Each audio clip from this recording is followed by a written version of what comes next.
बिस्मिल्लाहिर्रहमानिर्रहीम, अस्सलाम वालेकुम। Welcome back to M Science. आज की इस वीडियोस में हम ग्राम पॉजिटिव रॉड्स को शुरू करने वाले हैं और उसका जो सबसे पहला बैक्टीरिया है बेसिलस एंथ्रासिस, इसको हम डिस्कस करेंगे। आपने इस वीडियो को पूरा देखना है। अगर आपने इस वीडियो को पूरा देख लिया तो आपका होपफुली ये जो बैक्टीरिया ये बहुत ही नहायत ही आसान ईजी वे में आपका ये क्लियर हो जाएगा। इस लेक्चर को शुरू करने से पहले अगर आपने अभी तक एम साइंस को सब्सक्राइब नहीं किया तो यहाँ पे क्लिक करके लाजमी से सब्सक्राइब कर लें और साथ बेल आइकन को भी दबा दें ताकि आपको आने वाले नई वीडियो की अपडेट मिलती रहे।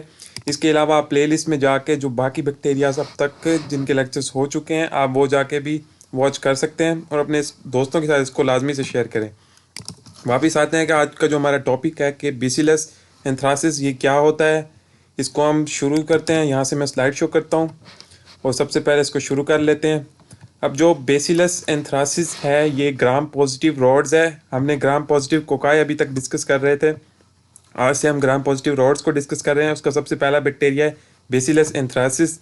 अब सबसे पहले इसकी डिजीज़ पे अगर हम आएँ तो इसमें दो किस्म की डिजीज़ होती हैं, बेसिकली तीन किस्म की डिजीज़ होती हैं। आप यहाँ पे कलर स्कीम से चेक कर सकते हैं कि सबसे पहली जो डिजीज़ है वो है क्यूटेनियस एंथ्रॉक्स, दूसरी पल्मोनरी एंथ्रॉक्स और जो तीसरी है वो है वूल सॉर्टर्स डिजीज़। अब ये तीनों डिजीज़ क्या क्या होती हैं, इनके कुछ मेन फीचर्स हैं जो कि आपको लाजमी पता होने चाहिए इसको समझने के लिए, क्योंकि अब ये क्यूटेनियस एंथ्रॉक्स है, पल्मोनरी एंथ्रॉक्स क्या होता है, वूल सॉर्टर डिजीज़ क्या होती है। अब आप देखें कि ये जो बेसिलस एंथ्रासिस है ये एनिमल से फैलता है। ये हम आगे जाके वो जो हैबिटेट या ट्रांसमिशन होगी उसमें डिस्कस करेंगे कि ये कैसे ट्रांसफ़र हुआ है। तो ये सबसे पहला जो इन्फेक्शन है वो एंथ्रोसिस करवाता है, यानी क्यूटेनियस की जो स्किन के नीचे क्यूटिकल लेयर होती है उसकी, और एक पल्मोनरी यानी जो पल्मोनरी सिस्टम है हमारा लंग्स वगैरह वहाँ पे कुछ इन्फेक्शन करवाएगा। और इसके अलावा वूल सॉर्टर डिजीज़ के जो एनिमल के वूल्स हैं उसकी मदद से जो डिजीज़ फैलेगी उसको ये बोलेंगे। अब जो क्यूटेनियस एंथ्रॉक्स है उसमें एक स्पेसिफिक किस्म के इसमें लीजन्स बनते हैं जिसको बोला जाता है ब्लैक स्कार। अब ये ब्लैक स्कार क्या होता है ये आपको ये मोस्ट स्पेसिफिक इसी बैक्टीरिया में हो रहा होता है, तो आपको ये लाजमी पता होना चाहिए कि ब्लैक स्कार क्या होता है। मैं यहाँ पे इस पिक्चर से आपको समझाऊंगा कि ये आपने थंबनेल में भी देखी होगी कि ये एक स्किन दिखाई गई है यहाँ पे, और आप यहाँ पे देखें कि ये ब्लैक स्कार है। अब इसके कुछ फीचर्स होते हैं। अब ब्लैक स्कार क्या होता है कि यहाँ पे आप देखें कि एक पेनलेस अल्सर बनता है स्किन के ऊपर।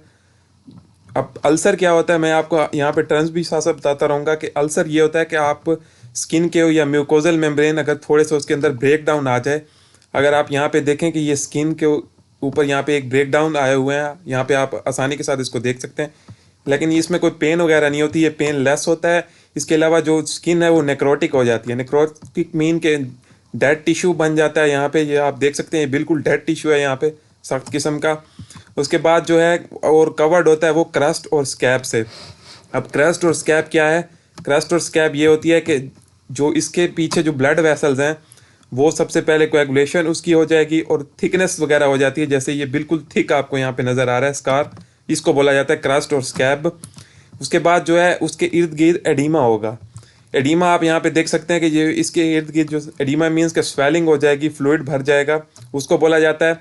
और इस पूरे ब्लैक स्कार को अगर हम ये बैक्टीरिया इस बैक्टीरिया की वजह से होगा तो इसको हम बोलेंगे मैलिग्नेंट पस्ट्यूल। इसका एक स्पेसिफिक नाम होता है। पस्ट्यूल तो और डिजीज़ में होते हैं लेकिन ये मैलिग्नेंट पस्ट्यूल है, ये आगे भी फैल सकता है।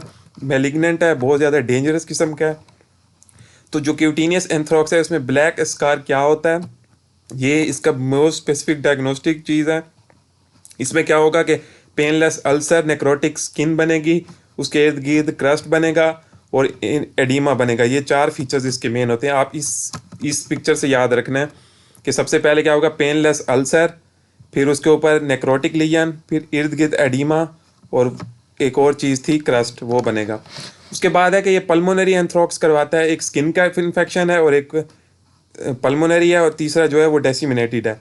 अब जो पल्मोनरी एंथ्रॉक्स है उसमें क्या होगा कि जो पल्मोनरी मतलब पल्मोनरी मीन्स के लंग्स और प्ल्यूरा वो वाली चीज़ें जो हैं प्ल्यूरल एफ्यूजन हो जाएगी। अब यहाँ पे आप देखें प्ल्यूरल एफ्यूजन भी एडीमा की एक शक्ल है। इसमें मोस्टली एडीमा आपने याद रखना है कि मुख्तलिफ जो आर्गन्स या चीज़ें हैं उनका एडीमा हो रहा होता है। अब प्ल्यूरल एफ्यूजन मीन्स के जो लंग्स के इर्द गिर्द प्ल्यूरल मेम्ब्रेन होती है उसमें जो फ्लूइड भर जाता है उसको बोला जाता है कि प्ल्यूरल एफ्यूजन हो जाती है, और उसकी वजह से मीडियास्टिनल वाइडनिंग हो जाती है। जो कि मीडियास्टिनम क्या है कि वो थोरेसिक कैविटी का ही एक पार्ट है, उसके अंदर मुख्तलिफ ऑर्गन्स पड़े होते हैं, वो बहुत ज़्यादा वाइड हो जाती है इसमें। इसके अलावा प्लूरल एफ्यूजन हो रही है तो जाहिर बात है कि पल्मोनरी हेमरेजेस होंगी। हेमरेजेस मीन के ब्लड लॉस होगा उसमें लंग्स में। और upper respiratory tract, upper respiratory tract कौन कौन सा था जो हमने नोज से शुरू किया था और upper part of the vocal card पे जहाँ पे ख़त्म हुआ था, तो वहाँ तक ये ब्लीडिंग करवाएगा। पल्मोनरी एंथ्रॉक्स में ये दो फीचर्स होंगे। तीसरा जो डिसेमिनेटेड इन्फेक्शन है वो है वुल सॉर्टर डिजीज, जो कि एनिमल के वुल्स से फैलेगा, जो पर वगैरह होंगे उसके। तो उसमें क्या होगा कि उसमें भी देखें आप स्वेलिंग हो रही है। स्वेलिंग से आपने याद रखें, यहाँ पे भी पल्मोनरी में भी प्लूरल एफ्यूजन स्वेलिंग थी, स्किन में भी यहाँ पे एडीमा हो रहा था इर्द गिर्द। तो फुल सॉर्टर में क्या होगा कि थ्रोट का स्वेलिंग होगा, उसके बाद थोड़ा सा डेस्पिनेट होके स्प्लीन तक जा पहुंचेगा, वहाँ पे स्प्लीन की भी ये इन्लार्जमेंट करवा देगा और साथ में पेशेंट को फीवर भी होगा। तो ये तीन मेन इन्फेक्शन आपको पता होने चाहिए कि क्यूटेनियस एंथ्रॉक्स, पल्मोनरी एंथ्रॉक्स और वुल सॉर्टर डिजीज़। एक लोकल है, एक डिसेमिनेटेड है और एक जो है पल्मोनरी है। तो तीन नाम आपने को पता होने चाहिए। अब हम देख लेते हैं कि इसकी हैबिटेट और ट्रांसमिशन क्या है। डिजीज़ तो हमने डिस्कस कर ली। जैसा कि मैंने आपको बताया कि ये एनिमल से फैलता है, लेकिन जो इसका हैबिटेट है वो सॉइल है, यानी मिट्टी के अंदर ये पड़ा होता है। वहीं से मतलब ये पहले एनिमल में आएगा और फिर एनिमल से ये ह्यूमंस में आता है। अब यहाँ पे ट्रांसमिशन इसकी कैसे होगी, या तो स्किन के ऊपर कोई वाउंड हुआ है, कोई ज़ख़म है, तो डायरेक्ट कॉन्टैक्ट उसका सॉइल के साथ हुआ है, तो वहाँ से स्पोर जो है वो स्किन के अंदर ट्रांसफ़र हो जाएगा। और हमने देखा कि वो क्यूटेनियस एंथ्रॉक्स करवा रहा था वहाँ पे। उसके बाद ये है कि या तो ये हो गया, उसके बाद या जो इन्फेक्टेड एनिमल्स हैं सॉइल से वो एनिमल्स में आया, जो कि कैटल्स होते हैं, गायें होती हैं, भैंसें, इसके अलावा शीप्स, भेड़ें, उनमें सबसे पहले अगर ये आ गया तो उसके साथ अगर ह्यूमन का कोई डायरेक्ट कॉन्टैक्ट है तो उसके ज़रिए भी ये फैल जाएगा, क्यूटेनियस इन्फेक्शन होंगे। दूसरा हमने देखा कि पल्मोनरी इन्फेक्शंस हो रहे थे। पल्मोनरी इन्फेक्शंस कैसे होंगे कि इनहेल करेगा स्पोर्स, जो कि एनिमल के हेयर या वूल से निकलेंगे। एनिमल के हेयर और वूल्स के ऊपर जब ये सॉइल से आएंगे और फिर वहाँ से ये ह्यूमंस में कैसे ट्रांसफ़र होंगे कि जब हम इनहेलेशन करेंगे, जैसे हम ऑक्सीजन को इनहेल करते हैं, हम स्पोर्स को इनहेल करेंगे तो वहीं से हमारे लंग्स में जाएंगे और फिर आगे जाके हमने देखा कि पल्मोनरी एंथ्रॉक्स करवा रहा था। तो क्यूटेनियस एंथ्रॉक्स बाय कॉन्टैक्ट होता है और पल्मोनरी इनहेलेशन ऑफ स्पोर्स की वजह से होता है। ये दोनों की ट्रांसमिशन हमें इस तरह याद रहेगी। उसके बाद नेक्स्ट देख लेते हैं कि इसकी पैथोजेनेसिस क्या होगी, कि अब ये हैबिटेट से ट्रांसमिट भी हो गया, अब ये कैसे डिजीज़ काज करेगा। जो हमने देखा कि वो क्यूटेनियस और पल्मोनरी करवा रहा था, वो कैसे करवाएगा। अब स्पेसिफिक जो हम एक्सोटॉक्सिन इसमें होता है, जो कि मोस्ट स्पेसिफिक होता है, इसका नाम है एंथ्रॉक्स टॉक्सिन। बहुत ही आसान है, एंथ्रोसिस से ही एंथ्रॉक्स टॉक्सिन याद रहता है बंदे को। अब जो एंथ्रॉक्स टॉक्सिन है, इसकी 3 किस्म की प्रोटीन होती हैं। अब 3 के आपको नाम पता होने चाहिए और वो क्या क्या करती हैं ये भी पता होना चाहिए। सबसे पहली जो प्रोटीन है वो है एडीमा फैक्टर, दूसरी है लीथल फैक्टर और तीसरी है प्रोटेक्टिव एंटीजन। अब जो एडीमा फैक्टर है, हमने देखा कि एडीमा बहुत ज़्यादा हो रहा था, चाहे हम वहाँ पे एस्कार में देख लें स्किन के ऊपर, या फिर प्लूरल फ्यूजन्स में देख लें, वहाँ भी एडीमा हो रहा था। और वुल सॉर्टर डिजीज़ में जो थ्रोट हो गया और स्प्लीन हो गया, वहाँ भी एडीमा हो रहा था। अब जो ये एडीमा करवाता है, ये एडीमा फैक्टर करवा रहा था। ये क्या है कि इसके अंदर एक एंजाइम होता है एडिनाइल साइक्लेज, वही बेसिकली ये एडीमा करवा रहा था हर जगह पे। तो उसकी इन तीनों की एडीमा की पैथोजेनेसिस में आपने एडीमा फैक्टर को याद रखना है। उसके बाद जो स्किन के अंदर इन्फेक्शन हो रहा था, ब्लैक स्कार हमने देखा, उसकी पैथोजेनेसिस अगर हम देखें तो उसमें लीथल फैक्टर इन्वॉल्व है। लीथल फैक्टर क्या करता है कि सेल्स को किल करेगा, उसके अंदर सिग्नल ट्रांसडक्शन को रोक देगा, और जो प्रोटीन है सेल डिवीजन में इन्वॉल्व हो रही है उसकी इनहिबिशन करवा देगा। इसकी वजह से वो स्किन के अंदर हमने देखा कि ब्लैक स्कार बन रहा था। उसके बाद इसके अंदर भी एक एंजाइम है जिसका नाम है मैप काइनेज। यहाँ पे था एडिनाइल साइक्लेज, इसमें है मैप काइनेज। ये क्या करवाएगा, फिर नेक्रोसिस करवा देगा और ब्लैक स्कार करवा देगा। तो एडीमा डिजीजेस की ये वाली पैथोजेनेसिस हो गई और ब्लैक स्कार की ये वाली हो गई। तीसरी जो इसकी मेन प्रोटीन है वो है प्रोटेक्टिव एंटीजन प्रोटीन। ये क्या करती है कि ये दो कंपोनेंट जो हैं एडीमा और लीथल फैक्टर, इनको सेल के अंदर भेजती है। जाहिर बात है कि ये पहले प्रोटेक्ट एंटीजन के तौर पे इस टॉक्सिन को करेगी, तो ये दोनों फैक्टर सेल के अंदर जाएंगे और फिर ये वाले डिजीज़ को बायस बनेंगे। तो ये प्रोटेक्टिव एंटीजन इस चीज़ में हेल्प करती है। इसके अलावा दूसरा जो विरुलेंस फैक्टर है इसका वो है कैप्सूल। पहला था एंथ्रॉक्स टॉक्सिन, उसके 3 कंपोनेंट, और उसके बाद है कैप्सूल। कैप्सूल हमने देखा कि ये और बैक्टीरिया में अभी बता हम डिस्कस कर चुके हैं कि ये क्या होता है कि ये एंटी फैगोसाइटोटिक होता है, यानी होस्ट डिफेंस जब होगा बॉडी के अंदर ये जाएगा, इसका कैप्सूल वो जो बॉडी का होस्ट डिफेंस होगा वो उसको इनगल्फ नहीं कर सकेगा, इसकी वजह से ये फिर इन्फेक्शन फैलाएगा, इसीलिए ये विरुलेंस फैक्टर है कैप्सूल। तो पैथोजेनेसिस में ये 2 किस्म के विरुलेंस फैक्टर और ये 3 उसके प्रोटीन कंपोनेंट्स और वो क्या क्या करते हैं ये आपको समझ आ गया होगा होपफुली। उसके बाद नेक्स्ट देख लेते हैं कि इसकी अब कैरेक्टरिस्टिक्स क्या क्या हैं। अब जो सबसे पहली कैरेक्टरिस्टिक्स है, जाहिर बात है कि ग्राम पॉजिटिव रॉड है जो कि हम आज डिस्कस कर रहे हैं। रॉड्स मीन के बेसिलस को ही रॉड बोला जाता है, तो बेसिलस मीन्स रॉड, और इसमें लॉन्ग चेन्स बनती हैं, उसके अंदर ये रॉड्स प्रेजेंट होते हैं। यहाँ पे आपको मैं एक पिक्चर दिखा देता हूँ। यहाँ पे अगर आप इस पिक्चर को देखें और इसके एरो हेड देखें कि यहाँ पे ये बेशुमार लॉन्ग चेन्स बनी हुई हैं और रॉड की तरह के आपको यहाँ पे बैक्टीरिया वगैरह नज़र आएंगे। और इसमें यहाँ पे लिखा हुआ है कि लार्ज पोक्स कार लाइक यहाँ पे ग्राम पॉजिटिव रॉड होते हैं। यहाँ पे आप देखें बिल्कुल चेन्स की सूरत में है, तो ये चीज़ आपको याद होनी चाहिए। उसके बाद जो इसकी और स्पेसिफिक करेक्टरिस्टिक्स है कि ये ओब्लिगेट एरोब है, एनारोब नहीं है, एरोब है। ओब्लिगेट मीन्स के ऑक्सीजन की मौजूदगी लाजमी है इसके लिए, इसको ग्रो करने के लिए, और इसमें स्पोर्स बनते हैं। जैसा कि हमने देखा कि स्किन से क्यूटेनियस स्पोर जा रहे थे और इनहेलेशन से भी स्पोर जा रहे थे, दोनों इन्फेक्शंस के लिए स्पोर लाजमी है, तो ये इसकी करेक्टरिस्टिक्स है मेन। इसके अलावा हमने पैथोजेनेसिस में इसका कैप्सूल देखा। अब जो कैप्सूल है उसके मुतालिक एक फीचर है बहुत ही इंपॉर्टेंट, वो ये है कि हमने अब तक देख रहे थे कि जो कैप्सूल था वो मुख्तलिफ पॉलीसेकेराइड से बना हुआ होता था, जैसा कि हमने स्ट्रेप्टोकोकस नमूनियाई में देखा था, उसमें भी पॉलीसेकेराइड से था। लेकिन ये वाइड बैक्टीरिया है जिसका जो कैप्सूल है वो है प्रोटीन से बना हुआ, यानी अमाइनो एसिड। कौन सा amino acid? Poly D glutamate, यानी पॉली डी ग्लूटामिक एसिड, उसका बना होता है। तो ये बहुत ही इंपॉर्टेंट एमसीक्यू है, ये उसमें आ सकता है। अब जो करेक्टरिस्टिक्स मेन है इसकी, ये कैप्सूल वाली हो गई, एक ओब्लिगेट एरोब वाली हो गई, दूसरी चेन्स वाली, और तीसरी चेन्स वाली और चौथी स्पोर्स वाली हो गई। तो यहाँ पे हमने करेक्टरिस्टिक्स भी इसकी डिस्कस कर ली, उसको समझ भी लिया। अब चलते हैं नेक्स्ट के इसकी लेबोरेटरी डायग्नोसिस क्या होगी। अब लेबोरेटरी डायग्नोसिस में सबसे पहला टेस्ट हम करते हैं ग्राम स्टेनिंग, जो कि मोस्ट कॉमन है इन सब बैक्टीरिया में। ग्राम पॉजिटिव को ग्राम नेगेटिव से हम डिफ्रेंशिएट करेंगे। ग्राम पॉजिटिव यहाँ पे स्मेयर और कल्चर वगैरह करेंगे तो उसमें क्रिस्टल वायलेट कलर बनेगा। यहाँ पे आप इसके बाद जो इसका और स्पेसिफिक टेस्ट है वो है ब्लड एगार टेस्ट। ब्लड एगार हमने ये पहले भी डिस्कस किया है मुख्तलिफ बैक्टीरिया में। उसके अंदर क्या होगा कि इसकी जो कॉलोनीज़ हैं वो नॉन मोटाइल होंगी और वो ऑक्सीजन की मौजूदगी के अंदर इस कल्चर को किया जाता है, उसके अंदर इसकी कॉलोनी नॉन मोटाइल बनती हैं। इसके अलावा जो सबसे मेन डायग्नोस्टिक टेस्ट है इसके लिए वो है एंटीबॉडी टाइटर टेस्ट, यानी अगर हम पेशेंट का सीरम लेंगे और उसके अंदर हम एंटीबॉडीज़ देखेंगे इस बैक्टीरिया के खिलाफ, तो उसमें राइज इन एंटीबॉडी टाइटर, यानी एंटीबॉडी की मिकदार उसमें बहुत ज़्यादा बढ़ी हुई होगी। तो हमें उससे पता लग जाएगा कि पेशेंट को यही वाला इन्फेक्शन है। और इस इन्फेक्शन का दूसरा नाम, इस टेस्ट का दूसरा नाम क्या है कि इनडायरेक्ट हीमोग्लोटिनेशन टेस्ट। ये टेस्ट बहुत ज़्यादा आगे भी रिपीट होगा, वायरोलॉजी में भी बहुत ज़्यादा रिपीट होता है। ये बहुत स्पेसिफिक टेस्ट होता है। अब हम जो एंटीबॉडीज़ बनेगी वो सिर्फ इसी एंटीजन के खिलाफ ही बनेगी, क्योंकि हर जो बैक्टीरिया या इम्यूनोजन होता है उसके हर के खिलाफ अलग अलग स्पेसिफिक एंटीबॉडीज़ बनती हैं। तो हम उस एंटीबॉडी का राइज इन एंटीबॉडी टाइटर देखते हैं जो कि हमारे लिए डायग्नोस्टिक होता है। उसके बाद हम देख लेते हैं कि इसकी ट्रीटमेंट क्या होती है।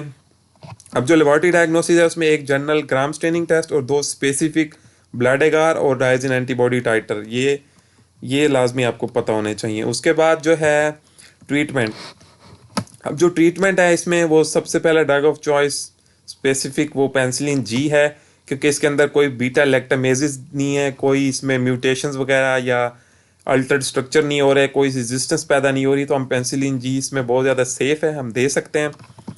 और दूसरी जो ड्रग है वो डॉक्सीसाइक्लिन है, जो कि टेट्रासाइक्लिन ग्रुप में आती है, वो हम दे सकते हैं। और तीसरी है फ्लोरोक्विनोलोन्स। अब आप देखें कि इन तीनों जो ड्रग्स हैं इनकी पैथोजेनेसिस अगर हम देखें कि ये कैसे एक्ट करेंगी, कैसे इसकी पैथोजेनेसिस पे। अब जो पेनिसिलिन है वो सेल वॉल इनहिबिटर है, हमने सेल वॉल में देखा कि कैप्सूल मौजूद था तो वहाँ जाके ये एक्ट करेगी। डॉक्सीसाइक्लिन क्या है? ये प्रोटीन सिंथेसिस इनहिबिटर है, हमने देखा कि प्रोटेक्टिव एंटीजन था, प्रोटीन मौजूद थी कैप्सूल के अंदर भी, तो वहाँ पे जाके ये रोकेगी। उसके बाद फ्लोरोक्विनोलोन्स हैं, ये क्या है कि ये डीएनए को इनहिबिट करती है। तो ये हर तरह से मतलब सेल वाल, प्रोटीन और डीएनए तीनों को ये हर लिहाज से उसके खिलाफ इफ़ेक्टिव हैं ये तीनों ड्रग्स। तो ये इस डिजीज़ में पेशेंट को दिए जा सकते हैं। नेक्स्ट अब देख लेते हैं कि इसकी प्रिवेंशन क्या होगी। अब जो प्रिवेंशन है कि इसके खिलाफ होपफुली मतलब फॉर्चुनेटली कह सकते हैं कि वैक्सीन अवेलेबल है, और इसका बेहतरीन इलाज ही वैक्सीन है कि आप जो कि हाई रिस्क पॉपुलेशन है, ऐसे लोग हैं जिनका बहुत ज़्यादा कांटेक्ट हो रहा होता है एनिमल्स के साथ, सॉइल में हो रहा होता है, तो वहाँ से इस इन्फेक्शन को फैलने का बहुत ज़्यादा खतरा होता है। तो ऐसी पॉपुलेशन जिसमें इस बैक्टीरिया के इन्फेक्शन के रिस्क बहुत ज़्यादा है फैलने के, वहाँ पे इस वैक्सीन को दे सकते हैं। वैक्सीन में क्या होता है कि एक प्रोटेक्टिव एंटीजन हम दे देते हैं पेशेंट को, और फिर उस एंटीजन के खिलाफ बॉडी के अंदर एंटीबॉडीज़ बनना शुरू हो जाती हैं, और ये बहुत इफेक्टिव वैक्सीन इसके खिलाफ अवेलेबल है। इसके अलावा हम एक और प्रिवेंशन कर सकते हैं कि हम कम से कम कांटेक्ट करें एनिमल्स के साथ, सॉइल्स के साथ, कि ऐसी चीज़ें हमें ना इनहेल हो, ना हमारा डायरेक्ट कांटेक्ट हो, और इस तरह हम इस इन्फेक्शन से बच सकते हैं। तो प्रिवेंशन में एक वैक्सीन हो गई, और एक लेस कांटेक्ट से हम इससे प्रिवेंट कर सकते हैं। तो यहाँ पे ये हुआ ख़त्म। हम इसको एक क्विकली रिव्यू कर लेते हैं जैसा कि हम हर लेक्चर में करते हैं। सबसे पहले जो है बेसिलस एंथ्रासिस जो है ग्राम पॉजिटिव रोड का पहला बैक्टीरिया है, और इसकी जो डिजीज़ हैं तीन बहुत स्पेसिफिक डिजीज़ हैं। क्यूटेनियस एंथ्रॉक्स है, पल्मोनरी एंथ्रॉक्स है, और वूल सॉर्टर डिजीज़ है। अब इसके कुछ फीचर्स हैं। क्यूटेनियस एंथ्रॉक्स में ब्लैक स्कार क्या बनता है, उसके फीचर्स हमने देखे। उसके बाद पल्मोनरी एंथ्रोसिस में हमने देखा कि प्लूरल एफ्यूजन्स हो रही थी, एडीमा वगैरह हो रहा था, हेमरेजेस हो रही थी। वूल सॉर्टर डिजीज़ में भी एडीमा वगैरह हो रहा था, स्वेलिंग थ्रोट की और स्प्लीन की। उसके बाद जो है हमने ये पिक्चर देखी कि इसमें ब्लैक स्कार को डिस्कस किया। ये पिक्चर ऑस्पी के लिए बहुत ज़्यादा इंपॉर्टेंट होती है। वहाँ पे हमें डायग्नोस करनी होती है, इसके फीचर्स लिखने होते हैं, बैक्टीरिया लिखना होता है, लेबॉरेटरी डायग्नोसिस लिखनी होती है। उसके बाद हमने हैबिटेट में देखा कि ये सॉइल में इसने बसेरा किया, और ट्रांसमिट कैसे हुआ, डायरेक्ट अगर बाउंड के ज़रिए सॉइल से ट्रांसफ़र हुआ, या फिर एनिमल्स में दो तरीके से ट्रांसफ़र हुआ, बाय कॉन्टैक्ट करने से और इनहेल करने से ये ट्रांसफ़र हुआ। कौन कौन से एनिमल्स हैं ये भी याद रखने के, kettles and sheeps most specific होते हैं, और उसके हेयर्स एंड वूल्स। उसके बाद हमने देखा कि पैथोजेनेसिस में जो मेन दो विरुलेंस फैक्टर हैं वो है एंथ्रॉक्स टॉक्सिन और दूसरा है कैप्सूल। अब जो एंथ्रॉक्स टॉक्सिन है उसकी तीन प्रोटीन्स को हमने देखा कि एडीमा फैक्टर है जो कि मुख्तलिफ जगहों पे एडीमा करवा रही थी डिजीज़ में। लीथल फैक्टर जो है वो स्कार बन रहा था, वो उसमें इन्वॉल्व था, और प्रोटेक्टिव एंटीजन इन दोनों को एंट्री में हेल्प कर रहा था। कैप्सूल जो है वो बॉडी के इम्यून सिस्टम को रोक रहा था, एंटीफेगोसाइटोटिक। फिर हमने देखा इसकी करेक्टरिस्टिक्स में कि ग्राम पॉजिटिव रॉड की चेन्स हैं, ओब्लिगेट एनारोब है, स्पोर्स हैं इसमें, और कैप्सूल जो है वो बहुत ही इंपॉर्टेंट है यहाँ पे, ये कि अमीनो एसिड से बनना होता है ना कि पॉलीसेकेराइड से। इसके बाद हमने देखा इस पिक्चर को कि इसमें चेन्स जो हैं बहुत ज़्यादा दिखाई गई हैं बेसिलस एंथ्रोसिस की, ये भी ऑस्पी के लिए इंपॉर्टेंट है। उसके बाद लेबॉरेटरी डायग्नोसिस में हमने देखा कि gram staining smear and culture किया जनरली, और उसके बाद जो स्पेसिफिक टेस्ट किए ब्लड एगार किया एरोबिक कंडीशन में, और राइड एंड एंटीबॉडी टाइटर हमने देखा इस बैक्टीरिया के खिलाफ, तो वो हमें बहुत ज़्यादा बढ़ा हुआ दिखा। तो ये तीन टेस्ट स्पेसिफिक हैं इसके लिए। उसके बाद ट्रीटमेंट में हमने देखा कि तीन ड्रग्स हैं जो कि तीन तरह से इस पर अमल करके इस बैक्टीरिया के इन्फेक्शन को रोकती हैं। एक पेंसिलिन जी, दूसरा डॉक्सीसाइक्लिन, और तीसरा फ्लोरोक्विनोलोन्स। उसके बाद प्रिवेंशन में देखा कि इसकी वैक्सीन अवेलेबल है, वो कैसे काम करती है। उसके बाद हमने देखा कि हम कैसे इससे बच सकते हैं कि हम या वैक्सीन लें या कम से कम कांटेक्ट करें एनिमल्स के साथ। तो यहाँ पे ये बैक्टीरिया ख़त्म होता है। मैं उम्मीद करता हूँ कि आपको ये बैक्टीरिया होपफुली समझ आ गया होगा, क्योंकि बहुत ही ज़्यादा इजी वे में और टू द पॉइंट मैंने आपको समझाने की कोशिश की। अगर फिर भी आपको समझ नहीं आया तो आप बुक से भी कंसल्ट कर सकते हैं, और इसके अलावा अगर आप को कोई किसी चीज़ की समझ नहीं आए तो आप कमेंट सेक्शन में बता सकते हैं, आपको उसका जवाब वहीं पे मैं आपको समझा दूंगा। और अगर आपको समझ आ गई है तो इस वीडियो को लाजमी से आप लाइक कर दें, और अपने दोस्तों के साथ लाजमी से शेयर कर दें, ताकि वो भी इस एजुकेशन से फ़ायदा उठा सकें। और अगर अभी तक आपने चैनल को सब्सक्राइब नहीं किया तो लाजमी से सब्सक्राइब कर लें, और साथ बेल आइकन को दबा दें। और इस वीडियो के डिस्क्रिप्शन में जो सोशल मीडिया अकाउंट्स के लिंक हैं वहाँ भी जाके भी फॉलो कर लें, वहाँ पे भी आपको अच्छा अच्छा कंटेंट मिल जाएगा। इसके अलावा आपने जो है एक और चैनल है AM टेक की नाम से, उसको भी जाके आपने लाजमी से सब्सक्राइब कर लेना है। वहाँ पे भी आपको अच्छा सा कंटेंट मिल जाता है। तो बस इतना ही था वीडियो में।